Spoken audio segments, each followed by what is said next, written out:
Hvað er sess? Sess er tilgangur eða hlutverk lífveru tegundar í ykkur vistkerfi. Við getum skoðað tegund eins og til dæmis mýs. Mýs gegna ákveðnu hlutverki undir náttúrunni. Við viljum ekki fá það inn til okkar. Út í haga þá gegna því hlutverki að borða ákveðnar plöntur og fræ og halda þeim aðeins niðri þannig að það vaxi ekki allt upp.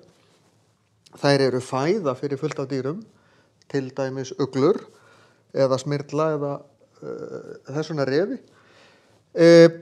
Þær dreifa fræjum fyrir plöntur og búa til göng og alls konar sem aðrar lífverur geta mögulega nýtt sér.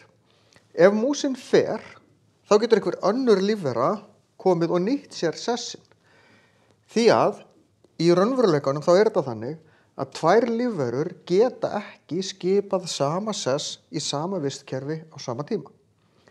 Vegna þess að þá myndast alltaf samkeppni á milli þeirra. Auðvitað geta þær það í einhver tíma, en það endar alltaf þannig að önnur tegundin verður ofan. Það er að segja, hún nær einhvern veginn betur að nýta þennan sess og ýtir hinni til hliðar. Tegundin sem verður undir þarf þó annarkvort að fara, finna sér annan sess einhvers annar staðar eða svipaðan sess annar staðar. Það er flókið að maður er planta til dæmis. Eða stundum deyja þær bara.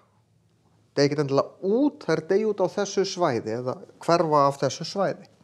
Ef þetta gerist mjög hægt, við erum með tegundir sem eru með langan tímgunartíma, það er að segja langt á milli kynslóða og það er ekki, þetta er ekki lífverur sem að lifa mjög stutt, þá er möguleiki að þær þrói með sér aðeins öðruvísi sess, fara að nýta aðra fæðu, annað heimkjarni eða eitthvað þess áttar. Þannig að það geta tekið sér nýjan sess, en það er mjög sjaldgæft og tekur langan tíma. Hluti af sess er líka að vera bara búsvæði fyrir lífverur. Tré til dæmis er skjól fyrir alls konar dýr og jafnvel plöntur og sveppi og alls konar.